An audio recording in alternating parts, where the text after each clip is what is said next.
¿Qué tal, amigos? Buenas tardes, bienvenidos a 24 horas, semana crucial en Quito. Muchos sectores insisten en que la capital debe pasar a semáforo amarillo, mientras el alcalde Jorge Yunda ha dicho que mañana se realizará una evaluación.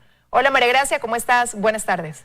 ¿Cómo estás, Liz? Amigos, muy buenas tardes. En las calles, la realidad es otra. La falta de comida y de empleo ha obligado a miles a dejar el confinamiento y buscar la forma de subsistir. Muchos ciudadanos en los barrios también piden una reactivación ordenada. Aquí empezamos. Las calles lucen así. El movimiento que se registra es casi al que estábamos acostumbrados a ver antes del confinamiento. Los locales están abiertos y no únicamente los de comida. Las familias enteras están en la calle. No hay buses, pero hay quienes usan sus bicicletas. Quito y su gente actúa como si hubiéramos cambiado el semáforo a amarillo o incluso verde. Por eso piden a las autoridades que lo consideren. Hay que trabajar, hay que aprender a convivir con esto porque no podemos seguir encerrados así. Es necesario trabajar, hay que producir. No tenemos que comer ya, hay que salir ya, ¿qué más toca? Oiga? Si no se va a morir por la pandemia, se va a morirse de hambre. En el norte de Quito, en el Comité del Pueblo, también piensan lo mismo. Dicen que ya no pueden quedarse en casa. No, es que ya no hay que darle de comer a los hijos de la cosa. Ya el arriendo nos están cobrando, el agua, luz, todo nos cobran. Uno ve el pueblo como está desesperado, angustiado, porque realmente todos debemos, todos tenemos compromiso. Este 26 de mayo se cumplen 70 días del confinamiento en Quito y según el alcalde será el día donde se alcance el máximo de contagios por coronavirus. Eso no lo preocupa porque lo que tenemos que hacer es salir a trabajar, pero bien protegido como siempre andamos.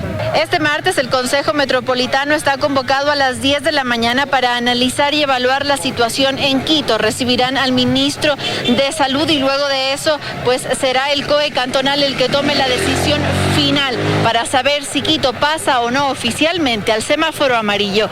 En Quito, Andrea Samaniego, 24 horas. Con 4 casos de COVID-19, San Miguel de los Bancos es el primer cantón de la provincia de Pichincha en pasar a semáforo amarillo. Mindo, una de sus parroquias, opta por inculcar mayor conciencia a su ciudadanía. Daniela Valencia informa.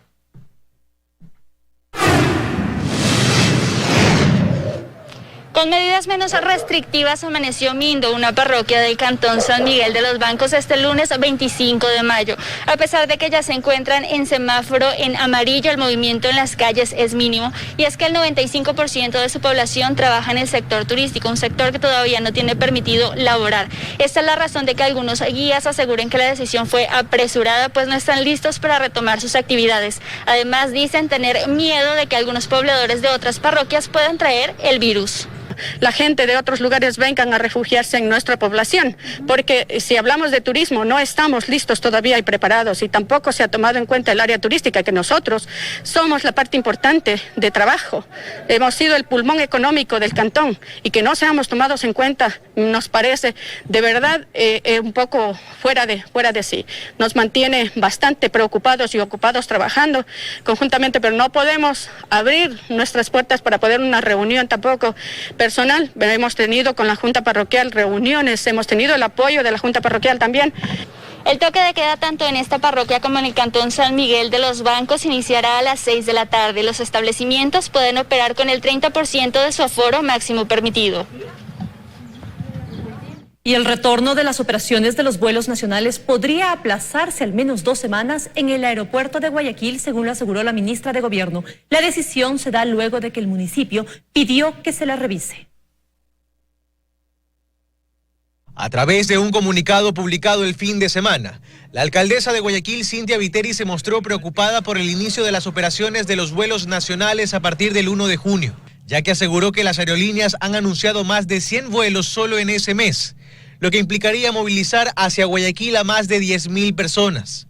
Y ante el temor por un posible rebrote en el puerto principal, Viteri solicitó al COE Nacional que suspenda los vuelos nacionales durante todo el mes de junio, tal como sucede con el transporte terrestre intercantonal e interprovincial. La mañana de este lunes, la ministra de Gobierno, María Paula Romo, aseguró que ha mantenido conversaciones con la titular del Cabildo guayaquileño y que la decisión de que vuelos nacionales retomen sus actividades a partir del 1 de junio será revisada. Compartimos ese objetivo también con la alcaldesa de Guayaquil. Vamos a encontrar un punto medio, probablemente mover el inicio de los vuelos nacionales 1 o 2 semanas. En el caso de los vuelos internacionales, mirar cuál es la posibilidad de las pruebas rápidas que se pueden hacer. Romo recalcó que hay que tomar en cuenta que la frecuencia de vuelos y de pasajeros se verá reducida. Abrir los aeropuertos y permitir los vuelos comerciales no significa que vamos a tener el flujo que teníamos en enero en nuestros aeropuertos en el país, ni en lo nacional ni en lo internacional. El aeropuerto de Guayaquil recibe o recibía en circunstancias normales más o menos, 4,000 personas al día entre que entran y salen. Eso ni de cerca va a recuperarse de un día para el otro. En Guayaquil entonces se harán excepciones. Así lo aseguró el ministro de Transporte, Gabriel Martínez. Esa comunicación nos va a permitir mañana tener un acuerdo con el GAT de Guayaquil para poder determinar un protocolo que sea apropiado para esa ciudad en cuanto a los vuelos. El pasado 18 de mayo el municipio de Guayaquil le solicitó al COE Nacional que la prohibición para la operación de vuelos nacionales se mantenga, exceptuando los vuelos nacionales con pasajeros en tránsito para abordar vuelos con salida internacional desde Guayaquil. Carlos Acoto, 24 horas. Estamos de regreso con más información. El adelanto de tributos para las personas que ganan más de $5,000 mensuales y para empresas que no se han visto afectadas por la crisis se hará vía decreto ejecutivo. La ministra de Gobierno explicó que no se vetará la ley de apoyo humanitario y que ambos recursos estarán listos esta semana. La duda que existía sobre el recurso legal que se usará para implementar el anuncio que hizo el presidente Lenín Moreno en su informe a la Nación está resuelta. Será bajo decreto ejecutivo como se dispondrá la recaudación anticipada para aquellas personas que ganen más de $5,000 mensuales y para las empresas que no se hayan visto afectadas por la crisis. Para hacer un adelanto de impuestos es suficiente un decreto ejecutivo, sobre todo en estado de excepción. Entonces, no tiene nada que ver esto con las leyes que se están tramitando en la Asamblea. El artículo 165 de la Constitución, que habla precisamente sobre el estado de excepción, dice en su numeral 1 que, declarado el estado de excepción, el presidente podrá decretar la recaudación anticipada de tributos. Además, es imposible que este adelanto de impuestos se haga vía veto a la ley de apoyo humanitario, pues el presidente no puede agregar algo que no existe en la ley aprobada por la Asamblea.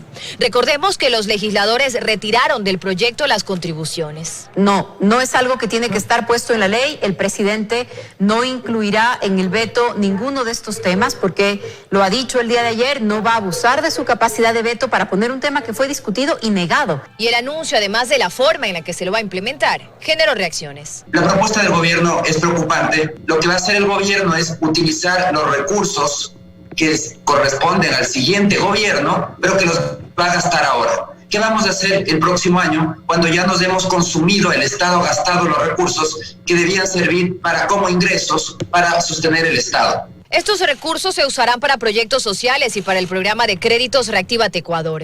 Lo que aún no se precisa es qué impuesto será el que se anticipe, ni desde cuándo.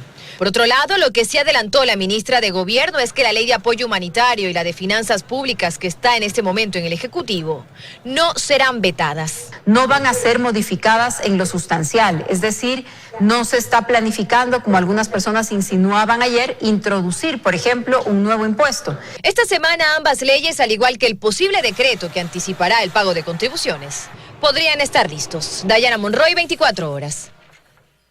Mucha atención. En todo el país se registraron movilizaciones en contra de los despidos y las medidas económicas del gobierno. En muchos casos no se respetó el distanciamiento social. El miedo a la pandemia parece haberse disipado a medida que dio paso al calentamiento de las calles. Fue al concentrarse cuando no respetaron el distanciamiento social en medio de la emergencia sanitaria. Y cuando en la capital empezaron a marchar los colectivos de trabajadores, sindicatos y estudiantes, fue cuando tomaron distancia a medida que avanzaban por las vías del centro de Quito. Esta es una jornada por la vida.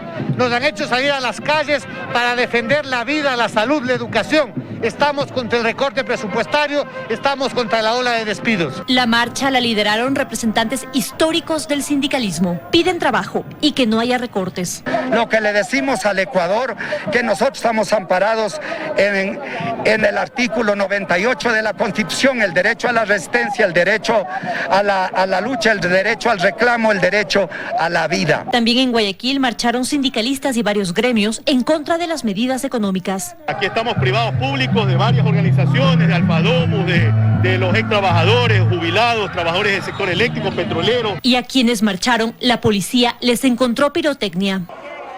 Recorrieron varias vías de la ciudad portuaria, la misma que durante mucho tiempo estuvo abandonada por el temor a la enfermedad y a la muerte. Y en otras provincias del sistema EQ 911 también identificó el movimiento, en Portoviejo, Ibarra, en Tulcán. Así se registró la jornada de movilizaciones de la que no participó el movimiento indígena. María Gracia Acosta, 24 horas.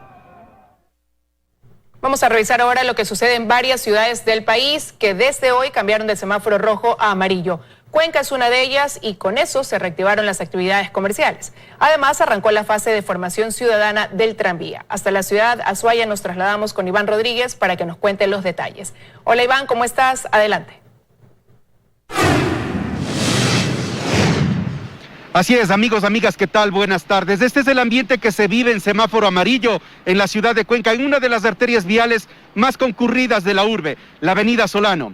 En general, la actividad comercial en la capital Azuaya ha sido la de un día normal. Les contamos por qué. La actividad fue mayor en Cuenca ya con el semáforo en amarillo. Un 90% de los negocios reabrieron sus puertas, la mayoría luego de varias semanas de incertidumbre. Y ya por fin estamos trabajando normalmente, claro, obviamente con las debidas precauciones y todo. Los locales han adoptado medidas estrictas de desinfección, medidas molestosas para unos, pero necesarias para todos, pues el virus sigue en las calles. Todas las medidas de precaución, claro, con gel, para los pies, alcohol. Toda la gente, como ven, están abriendo los locales, hay unas restricciones, pero vamos a ver cómo va el transcurso de la semana, ojalá no toque volver al semáforo rojo. A pesar de que el ambiente no es el mejor, la economía de Cuenca, una de las más importantes del país, volvió a respirar. Para mantener los estándares sanitarios necesitamos evitar una pandemia económica.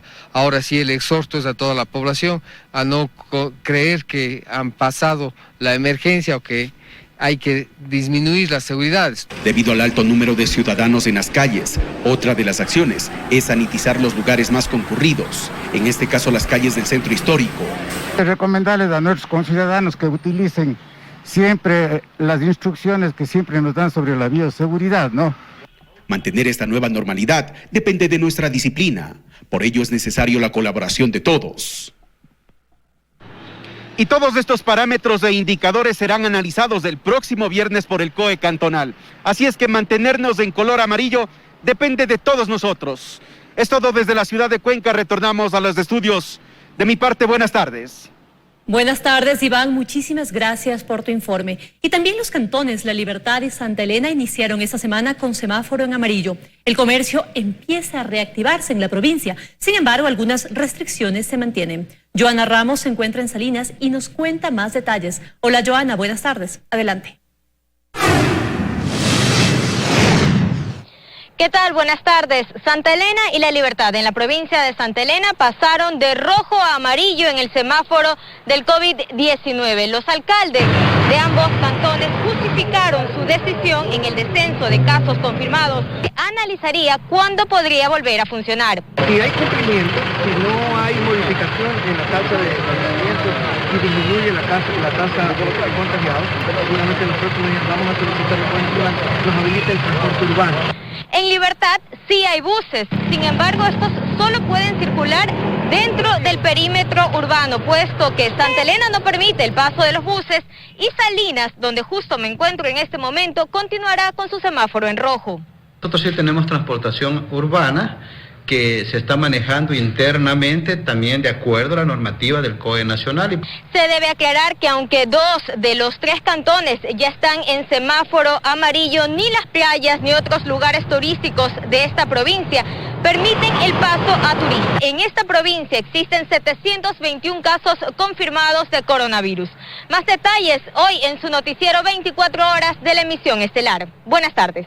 Buenas tardes para ti también, Joana. Estaremos atentos a ese reporte en nuestro noticiero estelar. Nos vamos a una pausa, amigos, y ya regresamos. ¿Qué tal, amigos? Buenas tardes. Bienvenidos a su noticiero de la comunidad de 24 horas. Estamos listos para informar lo acontecido hasta esta hora. Les contamos. Varios sectores en la ciudad de Quito piden al COE cantonal autorizar la reapertura de negocios. La Cámara de Comercio estima que al día se pierden alrededor de 1.500 fuentes de trabajo, por lo que la situación es insostenible.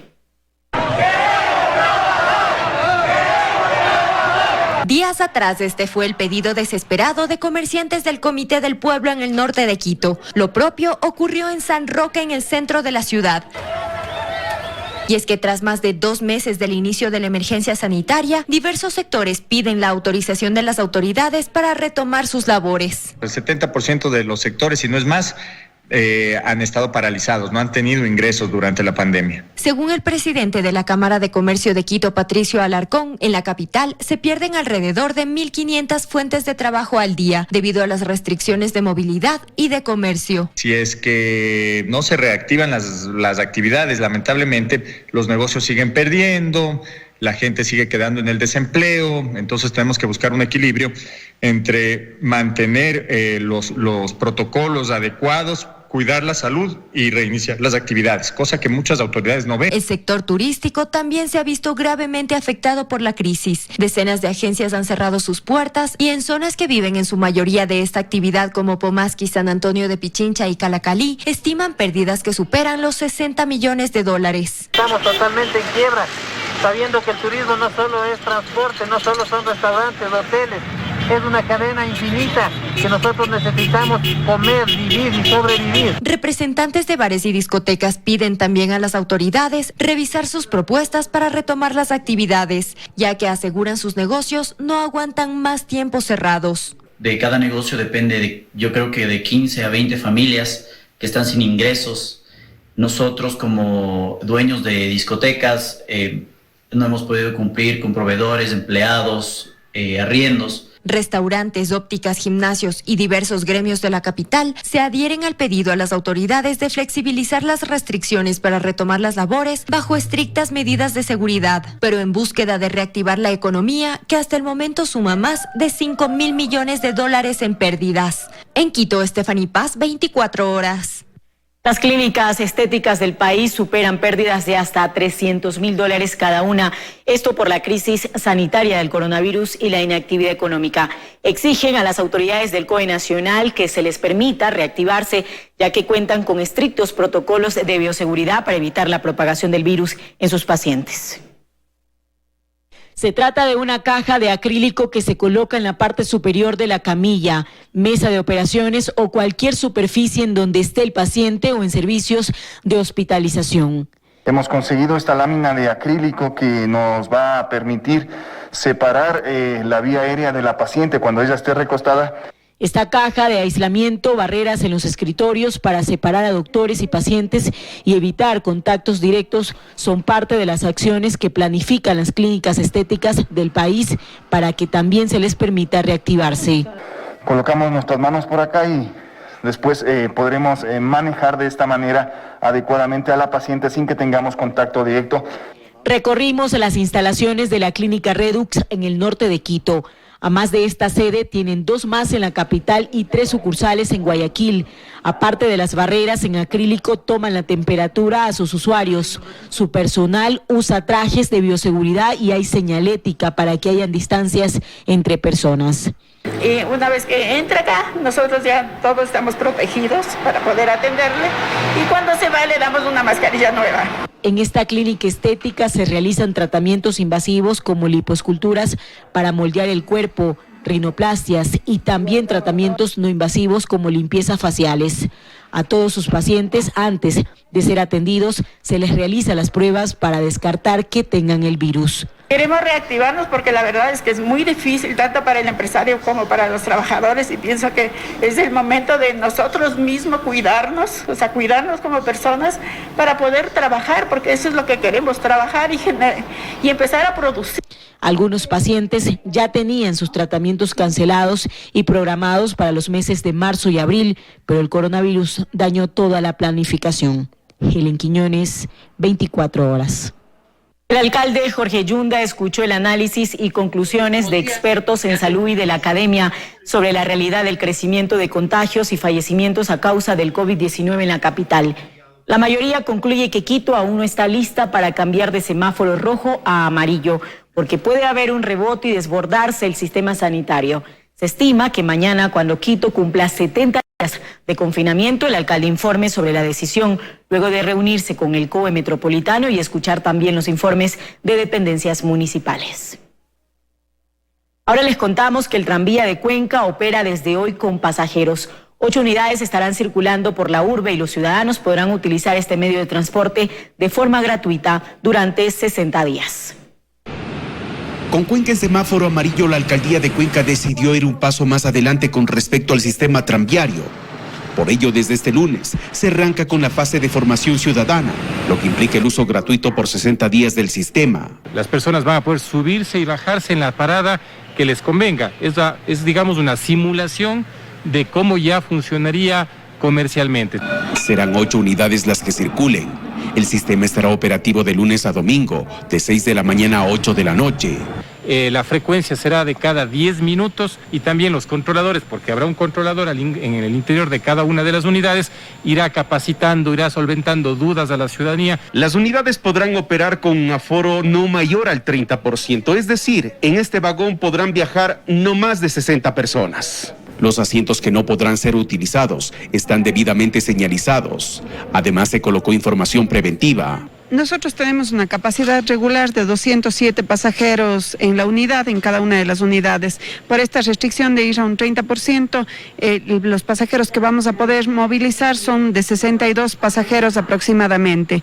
Esa es la restricción en el semáforo en amarillo y posterior a eso se irán incorporando, si es en verde, al 50% de la capacidad de la unidad. Al final de cada recorrido, las unidades serán sanitizadas. Vale señalar que este proceso de formación es previo a la fase final, que es la comercial. En Cuenca, Iván Rodríguez, 24 horas.